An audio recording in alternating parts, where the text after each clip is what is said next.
We have our own engineering department. We also do our own manufacturing on site. We have a full machine shop, a welding shop, and a fabrication area.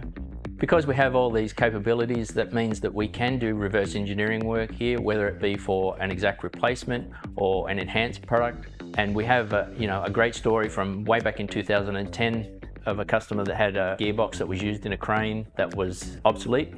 Manufacturer no longer existed, and they brought to us a whole heap of components, some of which were broken, that they needed to keep having a source of supply for. And we were able to reverse engineer all of those components, identify materials, give them costings for those parts, and do up engineering drawings for all of those components. And so we've managed to keep those cranes running for an additional 15 years while they transitioned away from these obsolete gearboxes. And that's enabled this manufacturer to save a lot of money because they didn't have to go out and source complete new gearboxes, and also save their customers a lot of money not having to buy new cranes. So a more recent example that we have is we had a customer that has a driveline flange, this one here, which has just got a straight spline. They were having some wear issues with it, and they asked us whether we could replicate it and also enhance it with our clamp lock feature.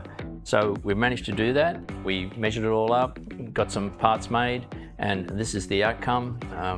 This is the replicated flange and also the clamp lock feature, which squeezes up on the spline, and it's going to reduce the wear in their spline by quite a bit. So not only can we reverse engineer parts, but we can also look for enhancements, whether it be in the design of the part or material selection or hardening processes. If you're a current customer or even a prospective customer and you didn't realise that we could have this capability, by all means reach out to us.